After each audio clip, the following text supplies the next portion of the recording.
blessing today.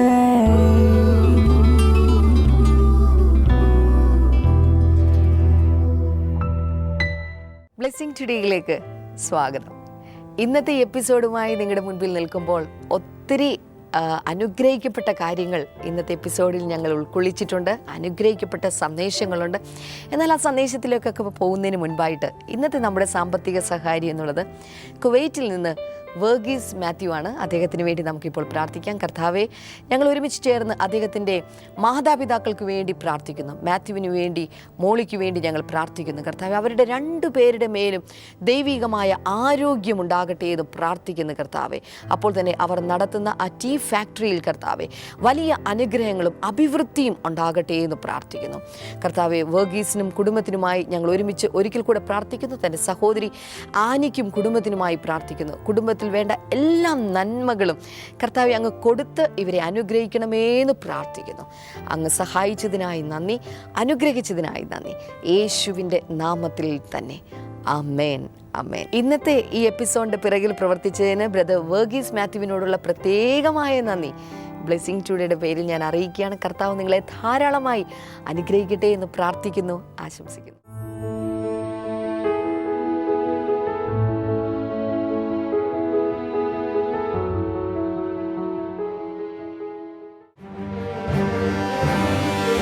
Blessing festival Kasaragod ഫെബ്രുവരി 3 വെള്ളി. സമയം രാവിലെ 10 മുതൽ 1 മണി വരെ. മുനിസിപ്പൽ കോൺഫറൻസ് ഹാൾ, PWD ഓഫീസിന് എതിർവശം, പുലിക്കുന്ന്, കാസർഗോഡ്. ബ്ലെസ്സിംഗ് ഫെസ്റ്റിവൽ കണ്ണൂർ ഫെബ്രുവരി 4 ശനി. സമയം രാവിലെ 10 മുതൽ 1 മണി വരെ. സാധു കല്യാണ മണ്ഡപം, താണ, Kannur. Brother Damien, ministering in USA. Renew, Saturday, February 18th, 6:30 p.m.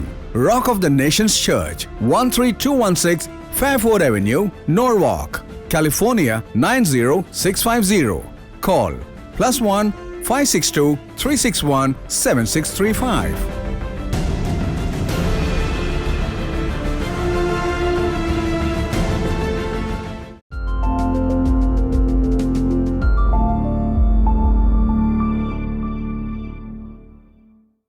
We are going to read 1 Corinthians chapter 15:35.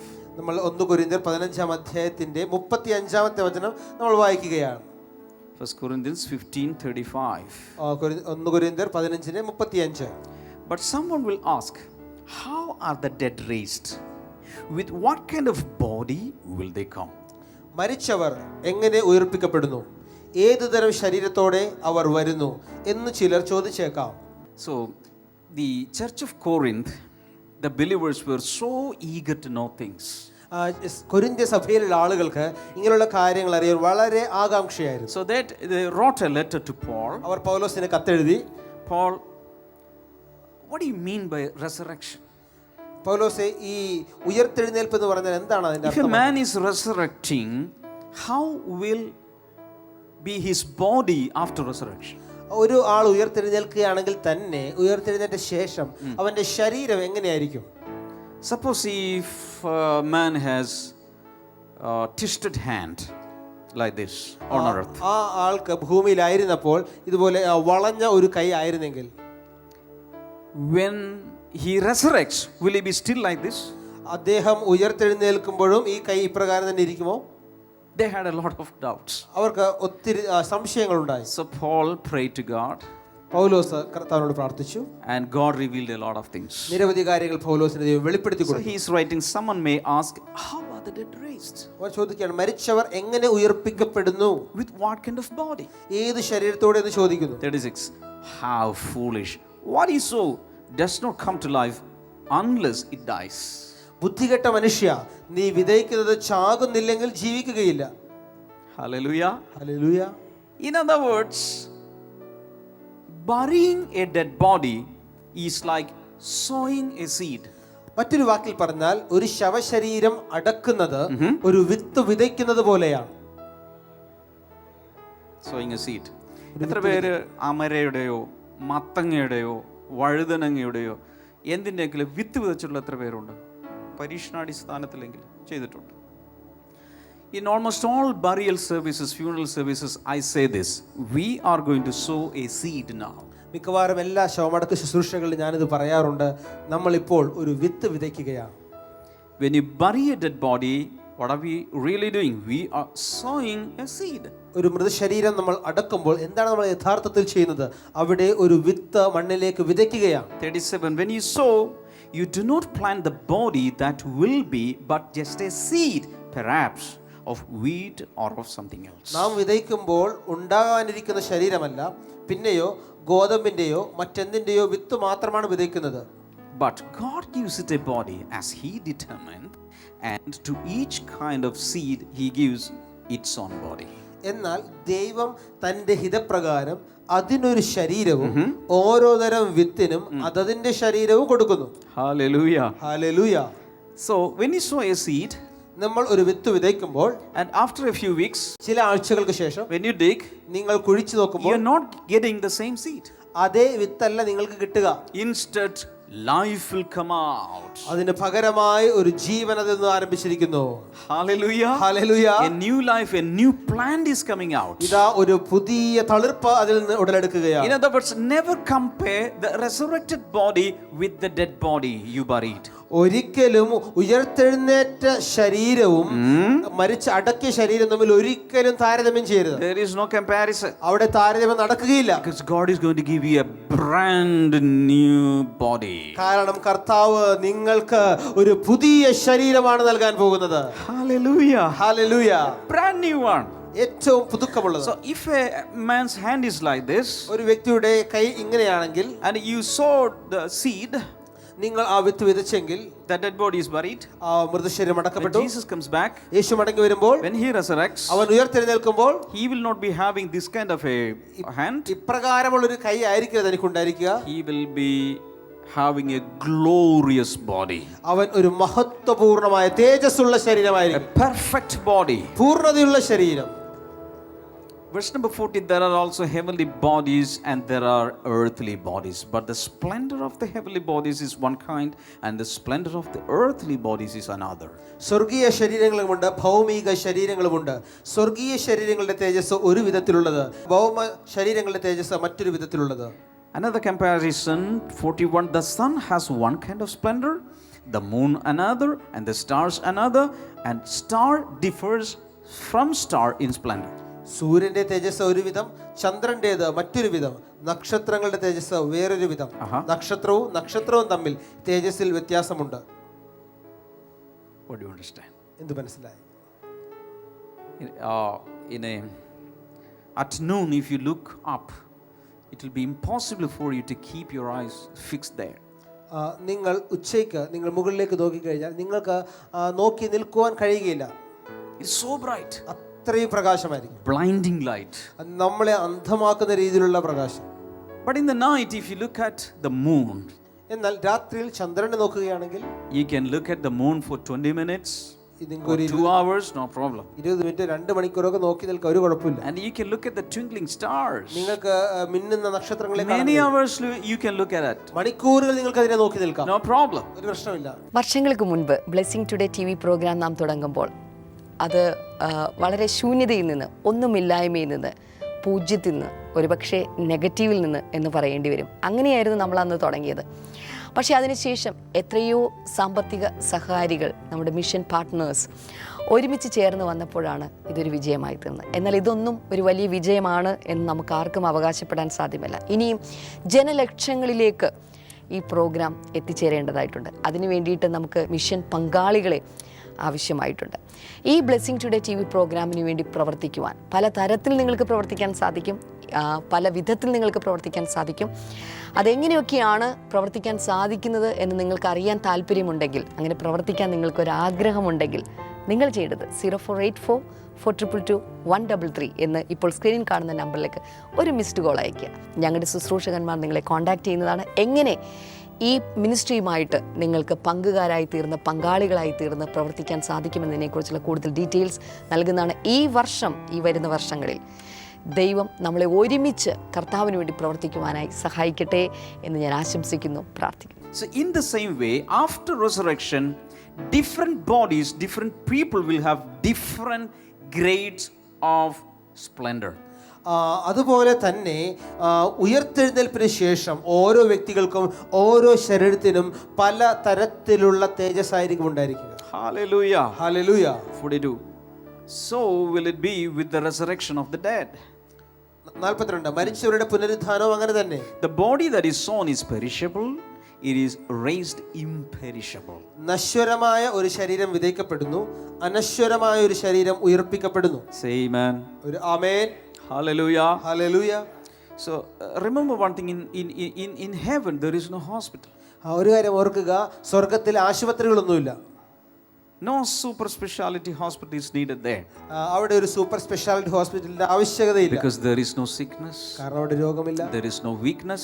ബലഹീനതയില്ല. Hallelujah. Hallelujah. Everything is only in the earthly realms. ഇതെല്ലാം ഈ ഭൗമിക തലത്തിൽ മാത്രമാണ്. Hallelujah. Hallelujah. So after resurrection there is no flu. പുനരുത്ഥാനത്തിന് ശേഷം ജലദോഷമില്ല. Hello. No cough. No cough at all. ചുമയില്ല. No asthma. No asthma. Asthma അവിടെ ഇല്ല. No cancer. Cancer ഇല്ല. Maybe you buried a person in cancer. ഒരു പക്ഷേ cancer രോഗിയായിരുന്ന ഒരു വ്യക്തിയെ അടക്കി. The body went through a lot of chemotherapy and a lot of radiations.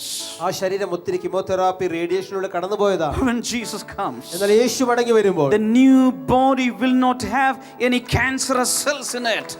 ആ പുനരുത്ഥാനം ചെയ്ത പുതിയ ശരീരത്തിൽ ക്യാൻസറിന്റെ ഒരു കോശം പോലും ഉണ്ടാവുകയില്ല. Hallelujah. Hallelujah. No scar or trace of any radiation there. മറ്റൊന്നിന്റെയും റേഡിയേഷന്റെയോ ഒന്നിന്റെയും മുറിപ്പാടുകളോ ഒരു പാടുകൾ ഉണ്ടാകില്ല. An imperishable, immortal, glorious body. അനശ്വരമായ തേജസ്പൂർണമായ ഒരു ശരീരം ഉണ്ടാകും. Hallelujah. Hallelujah. 44. 44. 43 first. It is sown in dishonor, it is raised in glory. It is sown in weakness, it is raised in power. അപമാനത്തിൽ വിതയ്ക്കപ്പെടുന്നു, തേജസ്സിൽ ഉയർപ്പിക്കപ്പെടുന്നു. ബലഹീനതയിൽ വിതയ്ക്കപ്പെടുന്നു, ശക്തിയിൽ ഉയർപ്പിക്കപ്പെടുന്നു. It is sown in natural, not sown a natural body, it is raised a spiritual body. ഭൗതിക ശരീരമാണ് വിതയ്ക്കപ്പെടുന്നത്, ഉയർപ്പിക്കപ്പെടുന്നതോ ആത്മീക ശരീരമത്രേ. Say hallelujah. Hallelujah. If there is a natural body, there is also a spiritual body. ഭൗതിക ശരീരമുണ്ടെങ്കിൽ ആത്മീക ശരീരവും ഉണ്ട്. Hallelujah. Hallelujah. So not this kind of a body that we are going to get, but a new, brand new body. ഈ ഒരു ഇതുപോലുള്ളൊരു ശരീരമല്ല, ഒരു പുതുക്കമുള്ള ശരീരം നമുക്ക് ലഭിക്കാൻ പോകുന്നു. 45. So it is written, the first man Adam became a living being, the last Adam a life-giving spirit. 45 ആദ്യ മനുഷ്യനായ ആദാം ജീവനുള്ള ദേഹിയായി തീർന്നു എന്ന് എഴുതിയിരിക്കുന്നുവല്ലോ. അവസാനത്തെ ആദാം ജീവൻ നൽകുന്ന ആത്മാവായി. Who is the last Adam? ആരാണ് അവസാനത്തെ Adam? Our Lord Jesus Christ. നമ്മുടെ കർത്താവായ യേശുക്രിസ്തു. The first Adam is that Adam, Mr. Adam. ആദ്യത്തെ ആദം എന്നുള്ളത് ആ ആദിയിലുള്ള ആദമാണ്. The last Adam is Jesus Christ. എന്നാൽ അവസാനത്തെ ആദം എന്ന് പറയുന്നത് യേശു കർത്താവാണ്. Hallelujah. Hallelujah. Now today we have taken after the first Adam. That's why we are living in this body. നമ്മൾ ആദ്യത്തെ ആദാമിന്റെ സദൃശ്യത്തിൽ ഈ ശരീരത്തിൽ ഇപ്പോൾ വസിക്കുന്നു. Right? So if we had that kind of a body inherited from the first Adam, we are also going to inherit a new body according after the last Adam. നമ്മൾ ഇപ്പോൾ ഈ ആയിരിക്കുന്ന ശരീരം ആദ്യത്തെ ആദാമിൽ നിന്ന് നമുക്ക് ലഭിച്ചെങ്കിൽ നമുക്ക് രണ്ടാമത്തെ ആദാമായ യേശുവിൽ നിന്ന് ഒരു പുതിയ ശരീരമാണ് ലഭിക്കുന്നത്. Hallelujah. Hallelujah. 46. The spiritual did not come first, but the natural. And after that, the spiritual. ഒന്നാമത്തേത് ആത്മീകമല്ല, ഭൗതികമായിരുന്നു. ആത്മീകം അതിനുശേഷം വരുന്നു. So there is a divine order here. ഇവിടെ ഇത് ദൈവികമായ ഒരു ക്രമം കാണാം. Natural Adam came first. ഈ ഭൗതികമായ ആദം ആദ്യം വന്നു. With a natural body. ഭൗതികമായ ശരീരത്തോടെ. And the last Adam, the spiritual Adam, Jesus came second. എന്നാൽ അവസാനത്തെ ആദാം യേശു കർത്താവ് രണ്ടാമതാണ് വരുന്നത്. Everybody take your hand like this. നിങ്ങളുടെ കരങ്ങൾ ഇതുപോലെ എടുക്കാം. Natural first. പറയുക, ഭൗതികം ആദ്യം, spiritual second. ആത്മീകം രണ്ടാമത് വരുന്നു. Natural first. ആദ്യം ഭൗതികം, spiritual second. ആത്മീകം രണ്ടാമത്. Hallelujah. Hallelujah. So in the same way, we got a natural body first. അതുപോലെ തന്നെ നമുക്ക് ആദ്യം ഭൗതികമായ ഒരു ശരീരം കിട്ടി. Now what is second? എന്താണ് രണ്ടാമത് The വരുന്നത്? spiritual body. ആത്മീക ശരീരം. Hallelujah. Hallelujah. 48. As the earthly man, as was the earthly man, so are those who are of the earth, and as is the heavenly man, so also are those who are of heaven. ഒന്നാം മനുഷ്യൻ ഭൂമിയിൽ നിന്നുള്ളവൻ, രണ്ടാം മനുഷ്യനോ സ്വർഗത്തിൽ നിന്നുള്ളവൻ. ഭൂമിയിൽ നിന്നുള്ളവനെ പോലെ ഭൗമികരും സ്വർഗത്തിൽ നിന്നുള്ളവനെ പോലെ സ്വർഗീയരും ആകുന്നു. 49. As just as we have borne the image of the earthly man, so shall we bear the image of the heavenly man. നാം ഭൗമികന്റെ സാദൃശ്യം വഹിച്ചതുപോലെ സ്വർഗീയന്റെ സാദൃശ്യവും വഹിക്കും. Hallelujah. Hallelujah. If we have got a body just like Adam had, we are also going to have a body just like Jesus has today. നമുക്ക് ആദാമിന് ഉണ്ടായിരുന്നത് പോലെയുള്ള ശരീരം നമുക്ക് ഭൗമികമായി നമുക്ക് ലഭിച്ചെങ്കിൽ ഇന്ന് യേശുവായിരിക്കുന്ന ആ ശരീരം നമുക്ക് ലഭിക്കാൻ പോവുകയാണ്. Hallelujah. Hallelujah. Usually when people die, they lose all their strength, all their stamina, all their energy, and they just die in helplessness. സാധാരണഗതിയിൽ ആളുകൾ മരിക്കുന്ന സമയത്ത് അവരുടെ ആരോഗ്യം നഷ്ടമായി അവർ ക്ഷീണിച്ച് ശക്തി ക്ഷയിച്ച് വളരെ ബലഹീനതയിലാണ് അവർ മരിക്കുന്നത്. For everything we can take Jesus' body as a sample. സകലത്തിന് നമുക്ക് യേശുവിന്റെ ശരീരം നമുക്ക് When Jesus' body was buried, യേശുവിന്റെ ശരീരം അടക്കിയപ്പോൾ his body was completely shattered. അവന്റെ ശരീരം മുഴുവനായി തകർക്കപ്പെട്ടിരുന്നു. 39 stripes here, 39 അടികൾ മുതുകിൽ, and all the nail pierced things. അവന്റെ ആണികൾ തുളച്ചു കയറ്റിയിരുന്നു. And everywhere he was completely bruised. സകല ഇടങ്ങളിലും അവൻ സകലത്താലും തകർക്കപ്പെട്ടു. He was so weak and he died. അവൻ വളരെ ക്ഷീണിതനായി അവൻ മരിച്ചു. But on the third day, പക്ഷെ മൂന്നാം ദിവസം, everybody say on the third day. എല്ലാവരും പറഞ്ഞു മൂന്നാം ദിവസം, Okay. മൂന്നാം ദിവസം, Okay. മൂന്നാം ദിവസം. On the third day, according to Romans chapter 8 verse number 11, the power of resurrection came upon that lifeless body and Jesus rose up from the dead. റോമാലേഖനം 8:11 പറയുന്നു, ആ ശരീരത്തിന്റെ മേൽ പുനരുത്ഥാനത്തിന്റെ ശക്തി കടന്നു വന്നു, യേശു മരിച്ചവരിൽ നിന്നും ഉയർത്തെഴുന്നേറ്റു. Hallelujah. Hallelujah. And when he rose up, he was not weak. അവൻ ഉയർത്തെഴുന്നേറ്റപ്പോൾ അവൻ ക്ഷീണിതനായിരുന്നില്ല. Hallelujah. Hallelujah. He was so powerful and he had a spiritual glorious body that he could even travel through mountains, he could travel through stone walls. അവൻ വളരെ ശക്തിവാനായിരുന്നു, അവൻ ആത്മിക ശരീരമായിരുന്നു, അവൻ മലകളിലൂടെ മതിൽ കെട്ടുകളിലൂടെ എല്ലാം അവൻ സഞ്ചരിക്കുവാൻ കഴിയുമായിരുന്നു. Hallelujah. Hallelujah. That kind of a body Jesus is going to give us also. അതുപോലൊരു ശരീരം തന്നെയാണ് നമുക്കും കർത്താവ് തരാൻ പോകുന്നത്. Say hallelujah. Hallelujah. Number 4, it will be a triumphant experience. അത് ഒരു വിജയത്തിന്റെ അനുഭവമായിരിക്കും. Hallelujah. Hallelujah. Number 1, catching away. ഒന്ന് എടുത്തുകൊണ്ട് പോകൽ. Number 2, catching up. രണ്ടാമത് മുകളിലേക്ക് എടുക്കപ്പെടൽ. Number 3, it will be a transfiguration experience. മൂന്നാമത്തേത് അത് ഒരു മറുരൂപത്തിന്റെ അല്ലെങ്കിൽ രൂപാന്തരപ്പെടൽ അനുഭവമായിരിക്കും. Number 4, it will be an experience of triumph. അത് ഒരു വിജയത്തിന്റെ അനുഭവമായിരിക്കും.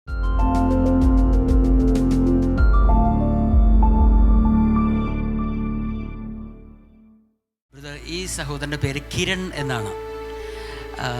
താൻ പറഞ്ഞ സാക്ഷ്യം ഇങ്ങനെയാണ്. ഏതാണ്ട് 10-12 വർഷമായി താൻ ഈ ചെന്നൈ പട്ടണത്തിൽ വന്നു ജോലി ചെയ്യുന്നു. താൻ പറഞ്ഞത് ഏതാനും നാളുകൾക്ക് മുൻപ് പല പല കമ്പനികളിൽ ഒരേ സമയം ജോലി ചെയ്യാനുള്ള ഒരു അവസരം പോലും തനിക്ക് ലഭിച്ചിട്ടുണ്ട്. അങ്ങനെയാണ് താൻ ഇവിടെ ജോലി ചെയ്തുകൊണ്ടിരിക്കുന്നത്. എന്നിട്ട് പോലും തനിക്ക് നാട്ടിൽ സ്വന്തമായി കുറച്ച് സ്ഥലമുണ്ട്, അവിടെ ഒരു വീട് വെക്കണമെന്ന് താൻ ആഗ്രഹിച്ചിട്ടും നടക്കുന്നില്ലായിരുന്നു. അങ്ങനത്തെ ഒരു സാഹചര്യമായിരുന്നു തൻ്റെ ജീവിതത്തിൽ ഉണ്ടായിരുന്നത്. അങ്ങനെ ഇരിക്കുമ്പോഴാണ് 2014 ആദ്യമായി താൻ ഇവിടെ നടക്കുന്ന ബ്ലെസ്സിങ് ഫെസ്റ്റിവലിൽ താനും ഭാര്യയും കൂടെ പങ്കെടുക്കുന്നത്. ഇതേ ഹാളിൽ താൻ ആദ്യമായി പങ്കെടുക്കുന്നത്. താൻ അപ്പോൾ പറഞ്ഞത് ഇങ്ങനെയാണ്, തൻ്റെ ഭാര്യ സ്ഥിരമായി ബ്ലെസ്സിങ് ടുഡേ TV പ്രോഗ്രാം കാണുന്ന ഒരു വ്യക്തിയായിരുന്നു. അങ്ങനെയാണ് താൻ അറിഞ്ഞത് ഇവിടെ ഇങ്ങനെ ഒരു മീറ്റിംഗ് നടക്കുന്നുണ്ടെന്ന്. താൻ അന്ന് ഇവിടെ വന്ന സമയത്ത് പ്രെയർ റിക്വസ്റ്റ് ഫോമിൽ താനിതൊരു പ്രാർത്ഥനാ വിഷയമായി എഴുതിയിട്ടു. അതിനുവേണ്ടി ഡാമിൻ ബ്രദറിൻ്റെ അടുക്കൽ വന്ന് താൻ പ്രാർത്ഥിക്കുകയും ചെയ്തു. താൻ പറഞ്ഞത് ഇങ്ങനെയാണ്, ഏതാണ്ട് 12 വർഷമായിട്ട് നടക്കാതിരുന്ന തൻ്റെ ആഗ്രഹം ആ വർഷം തന്നെ തൻ്റെ പെരയ്ക്ക് വേണ്ടിയിട്ടുള്ള കല്ല് ഇട്ടു, അതിൻ്റെ പണി ആരംഭിക്കുവാൻ തുടങ്ങി. സെയിം വർഷം തന്നെ, അതേ വർഷം തന്നെ. ഏതാണ്ട് 12 വർഷമായിട്ട് സാധിക്കാത്ത കാര്യം ആ വർഷം തന്നെ സാധിച്ചു.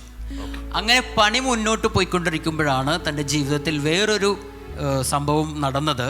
എന്ന് പറഞ്ഞാൽ താൻ ജോലി ചെയ്യുന്നതിനിടയിൽ ഒന്ന് കാല് സ്ലിപ്പായിട്ടൊന്ന് വീഴാനിടയായി.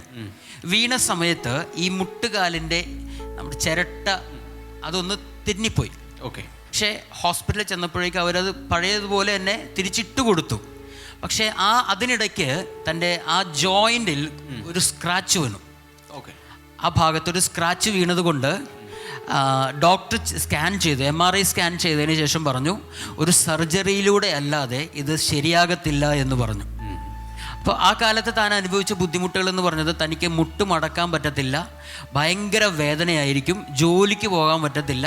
താൻ പറഞ്ഞത് രാവിലെ വീട്ടിൽ നിന്ന് ഇറങ്ങുന്നതിന് മുമ്പ്, ജോലിക്ക് പോയേ പറ്റൂ, ഇറങ്ങുന്നതിന് മുമ്പ് ഈ സ്ട്രിപ്പൊക്കെ ഇട്ടിട്ടാണ് ശക്തമായി അതിങ്ങനെ കെട്ടി വലിഞ്ഞു വെച്ചിട്ടാണ് താൻ പുറത്തേക്ക് ഇറങ്ങി നടക്കുമ്പോഴും അതിശക്തമായ വേദനയുണ്ടായിരുന്നു. ഡോക്ടർ പറഞ്ഞത് ഒരു സർജറിക്ക് വേണ്ടിയിട്ട് ഏതാണ്ട് 1.5 ലക്ഷത്തിലധികം രൂപ വേണ്ടി വരും എന്നാണ് ആ ഡോക്ടർ പറഞ്ഞത്. അപ്പോൾ അത്രയധികം തുക തൻ്റെ കയ്യിൽ എടുക്കാനില്ലാതിരുന്നത് കൊണ്ടാണ് ചെയ്യാതിരുന്നത്. ഇതേ സെയിം ടൈം തന്നെ തൻ്റെ ഭാര്യ TV പ്രോഗ്രാം കാണുമ്പോൾ എല്ലാ ദിവസവും ഇതിനു വേണ്ടി താൻ പ്രാർത്ഥിക്കുമായിരുന്നു. കോൾ സെൻറ്ററിൽ വിളിച്ച് താൻ പ്രാർത്ഥിക്കുമായിരുന്നു. സഹോദരൻ പറഞ്ഞത് ദൈവം ആ സമയത്തെല്ലാം ഈ സഹോദരൻ്റെ ആ കാൽമുട്ടിൻ്റെ കാര്യത്തിൽ പ്രവർത്തിച്ചുകൊണ്ടിരുന്നു എന്നാണ് താൻ പറഞ്ഞത്. എനിക്ക് ആ സമയത്ത് ഒരു ബുദ്ധി തോന്നി, ഒരു സെക്കൻഡ് ഒപ്പീനിയൻ കൂടെ എടുത്തു കളയാം എന്നുള്ളൊരു ബുദ്ധി തോന്നി. താൻ നാട്ടിൽ ആ ഇടയ്ക്ക് പോയി. ആ ഇടയ്ക്ക് നാട്ടിൽ ചെന്നപ്പോൾ ഇവരുടെ നാട്ടിലുള്ള ഒരു ഹോസ്പിറ്റലിൽ താൻ വെറുതെ ഒരു ചെക്കപ്പിന് വേണ്ടി ചെന്നു. ആ സമയത്ത് തൻ്റെ കയ്യിൽ ഇവിടെ എടുത്തിട്ടുള്ള MRI സ്കാനും മറ്റുള്ള എല്ലാ റിപ്പോർട്ടുകളും ഉണ്ടായിരുന്നു. അതുകൊണ്ടാണ് താൻ അവിടെ ചെന്നത്. അവിടെ ചെന്നപ്പോൾ അവിടുത്തെ ഡോക്ടർ ഇത് വിശദമായി പരിശോധിച്ചതിന് ശേഷം പറഞ്ഞു, നമുക്കൊന്ന് ചെക്ക് ചെയ്ത് നോക്കാം, പെട്ടെന്നൊരു സർജറിയിലേക്ക് പോകേണ്ട ആവശ്യമില്ല, ഞാൻ ടാബ്ലറ്റുകൾ തരാം, അതിനുശേഷം ഇത് മാറുന്നില്ലെങ്കിൽ മാത്രം ഒരു സർജറിയിലേക്ക് പോയാൽ മതി എന്ന് പറഞ്ഞു.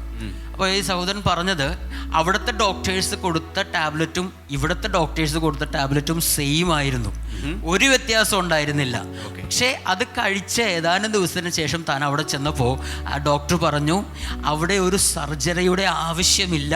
ഇങ്ങനെ ഒരു സംഭവം ഈ കാലിൻ്റെ ഇത് പ്രോബ്ലം ഉണ്ടായിരുന്ന സമയത്തെല്ലാം ഇവർ രണ്ടുപേരും കൂടി ഒരുമിച്ചിരുന്ന് പ്രാർത്ഥിക്കുന്നതിലൂടെ ഒരു ദൈവപ്രവൃത്തി എൻ്റെ ശരീരത്തിൽ നടന്നതുകൊണ്ടും മാത്രമാണ് ആ സർജറി മാറിപ്പോയതും വെറും ടാബ്ലറ്റുകൾ കൊണ്ട് എൻ്റെ കാലിൻ്റെ ആ അസുഖം മാറിപ്പോയതും എന്നാണ് ഈ ബ്രദർ പറഞ്ഞത്. കൈ അടിക്കുവാണെങ്കിൽ നന്നായിട്ട് അടിക്കണം, എനിക്കല്ലല്ലോ അടിക്കുന്നത്, പ്രവർത്തിക്കുന്നൊരു യേശു ഉണ്ട്. ഞാനൊരു കാര്യം പറയാം, ആരുടെയെങ്കിലും വീട് പണിയോ ജീവിതത്തിൽ എന്തെങ്കിലുമൊക്കെ മുടങ്ങിക്കിടപ്പുണ്ടെങ്കിൽ അതിനെ പുനരാരംഭിക്കണമെന്ന് ആവശ്യമുണ്ടെങ്കിൽ യേശുവിനെ കൂട്ടുപിടിച്ചാൽ മാത്രം മതി. ഈ സഹോദരൻ്റെ സാക്ഷ്യത്തിൽ ഞാൻ മനസ്സിലാക്കിയത് 12 വർഷം, ശരിയാണോ? 12 വർഷം വീട് പണിയൊന്നും ആഗ്രഹിച്ചിട്ട് സാധിക്കാതെ, ഒരേ സമയം പല കമ്പനികളിൽ വർക്ക് ചെയ്തിട്ടും സാധിക്കാതിരുന്നു. 2014 ഏകദേശം 2 വർഷങ്ങൾക്ക് മുമ്പ് ഇതേ ഹാളിൽ നടന്ന ചെന്നൈ ബ്ലെസ്സിങ് ഫെസ്റ്റിവൽ വന്ന് പ്രാർത്ഥിച്ചു, പ്രാർത്ഥന വിഷയം എഴുതി. അതേ വർഷം വീട് പണി ആരംഭിച്ചു. ഞാനിവിടെ നിന്നുകൊണ്ട് പരിശുദ്ധാത്മാവിൽ പ്രഖ്യാപിക്കുന്നു, ഈ സാക്ഷ്യം കാണുകയും കേൾക്കുകയും ചെയ്യുന്ന നിങ്ങളുടെ ജീവിതത്തിലും ഉണ്ടാകും. എത്ര പേർക്ക് ഇത് വിശ്വസിച്ച് ആമേൻ പറയാൻ കഴിയും? മറ്റൊന്ന്, ഒരു വലിയ സർജറി മാറിപ്പോയി. കൈകൾ ഉയർത്തി ഈ സാക്ഷ്യത്തിനായി യേശുവിന് നന്ദി പറയാം. I M encouraged, really encouraged. Hallelujah. കൈകൾ ഉയർത്തി യേശുവിന് നന്ദി പറയും. കർത്താവെ, ഈ കുടുംബത്തിൽ അങ്ങ് ചെയ്ത ഈ 2 മിറക്കിൾസിനായി നന്ദി പറയുന്നു. ഇതൊരു മാതൃകയാണ്, ഇത് ഞങ്ങൾക്കൊരു പാറ്റേൺ ആണ്. കർത്താവിന് ഞങ്ങൾ നന്ദി പറയുന്നു യേശുവിൻ്റെ നാമത്തിൽ. ആമേൻ. ബ്ലെസ്സിംഗ് ഫെസ്റ്റിവൽ കാസർഗോഡ് ഫെബ്രുവരി 3 വെള്ളി. സമയം രാവിലെ 10 മുതൽ 1 മണി വരെ. മുനിസിപ്പൽ കോൺഫറൻസ് ഹാൾ, PWD ഓഫീസിന് എതിർവശം, പുലിക്കുന്ന്, കാസർഗോഡ്. ബ്ലെസ്സിംഗ് ഫെസ്റ്റിവൽ കണ്ണൂർ ഫെബ്രുവരി 4 ശനി. സമയം രാവിലെ 10 മുതൽ 1 മണി വരെ. സാധു കല്യാണ മണ്ഡപം, താണ, കണ്ണൂർ.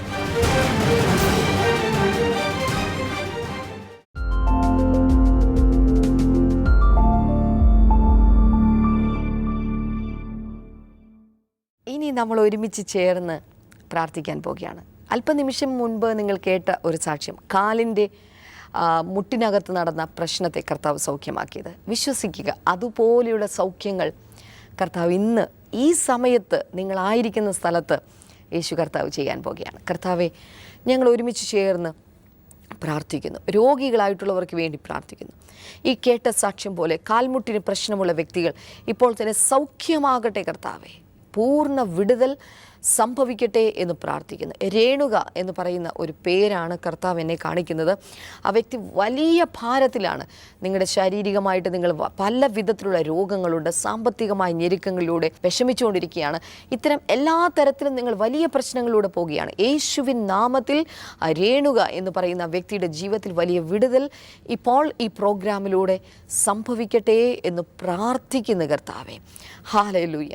അതുപോലെ തന്നെ ചില സാമ്പത്തികമായ ചില ഞെരുക്കങ്ങൾ കർത്താവ് മാറ്റുകയാണ്. കർത്താവെ, ചില പേപ്പറുകൾ, ഫയലുകൾ മുന്നോട്ട് പോകാതെ സാമ്പത്തികമായി ബുദ്ധിമുട്ട് അനുഭവിക്കുന്ന ചില വ്യക്തികൾ, കർത്താവ് അവരുടെ ഫയലുകൾ, ആ പേപ്പറുകൾ പോകേണ്ട സ്ഥലങ്ങളിലെല്ലാം പോയി അത് സാങ്ഷൻ ആകട്ടെ എന്നിപ്പോൾ പ്രാർത്ഥിക്കുന്ന കർത്താവെ, അങ്ങനെ വിടുവിച്ചതിനായി നന്ദി പറയുന്ന കർത്താവെ, ആമാശയത്തിനകത്തുള്ള ചില പ്രശ്നങ്ങൾ ഈ സമയത്ത് സൗഖ്യമാകട്ടെ, അത് പരിപൂർണമായിട്ടും സൗഖ്യമാകട്ടെ എന്ന് പ്രാർത്ഥിക്കുന്നു. യാതൊരു കാരണവുമില്ലാതെ ശരീരം മെലിഞ്ഞുകൊണ്ടിരിക്കുന്ന ചില രോഗികൾ ഇപ്പോൾ തന്നെ യേശുവിൻ്റെ നാമത്തിൽ അത് സൗഖ്യമാകട്ടെ. തൈറോയിഡിൻ്റെ പ്രശ്നങ്ങൾ സൗഖ്യമാകട്ടെ എന്ന് പ്രാർത്ഥിക്കുന്നു. കർത്താവെ, അങ്ങ് വിടുവിച്ചതിനായി നന്ദി. ഏത് വിധത്തിലുള്ള രോഗമാണെങ്കിലും ഇപ്പോൾ യേശുവിൻ്റെ കരം അങ്ങ് നീട്ടി അങ്ങ് അവരെ തൊട്ട് സുഖപ്പെടുത്തണമേ എന്ന് പ്രാർത്ഥിക്കുന്നപ്പ, അങ്ങ് വിടുവിച്ചതിനായി നന്ദി പറയുന്നു യേശുവിൻ്റെ നാമത്തിൽ തന്നെ. ആമേൻ, ആമേൻ. അല്പ നിമിഷം മുൻപ് നിങ്ങൾ കേട്ട സാക്ഷ്യത്തിൽ ഒരു ബ്ലെസ്സിങ് ഫെസ്റ്റിവലിൽ ഒരു കുടുംബം വന്ന് പ്രാർത്ഥിച്ചപ്പോൾ ദൈവം അവർക്ക് അവരുടെ പ്രാർത്ഥന കേട്ട് വർഷങ്ങളായി അവർ ആഗ്രഹിച്ചിട്ട് നടക്കാതിരുന്ന ഒരു കാര്യം, അവർക്കൊരു ഭവനം കർത്താവ് നൽകി കൊടുക്കുകയാണ് ചെയ്തത്. നിങ്ങളുടെ ജീവിതത്തിൽ ഏത് പ്രശ്നമാണെങ്കിലും, എത്ര വലിയ പ്രാർത്ഥനാ വിഷയമാണെങ്കിലും ഞാൻ നിങ്ങൾക്ക് ഉറപ്പ് നൽകാം, നിങ്ങളുടെ വീടിനടുത്ത് നടക്കുന്ന ഒരു ബ്ലെസ്സിങ് ഫെസ്റ്റിവലിൽ വന്ന് പങ്കെടുക്കുക. ദൈവം ഉറപ്പായിട്ടും അതിനുള്ള അനുഗ്രഹങ്ങൾ നിങ്ങൾക്ക് നൽകിത്തരും. ഈ ആഴ്ചയിൽ, ഈ വെള്ളിയാഴ്ച നമ്മുടെ ബ്ലെസ്സിങ് ഫെസ്റ്റിവൽ നടക്കുന്നത് കാസർഗോഡാണ്, ശനിയാഴ്ച കണ്ണൂരിലാണ്. എല്ലാ പ്രിയപ്പെട്ടവരെയും ഞാൻ സ്വാഗതം ചെയ്യുന്നു. നിങ്ങളവിടെ വരണം, ഞങ്ങളുടെ അടുക്കൽ വരണം. നിങ്ങൾക്ക് വേണ്ടി പ്രാർത്ഥിക്കാൻ ഞങ്ങൾ സന്നദ്ധരാണ്. നാളത്തെ എപ്പിസോഡ് കാണാൻ മറക്കരുത്. നാളത്തെ എപ്പിസോഡിലൂടെ നമുക്ക് വീണ്ടും കാണാം.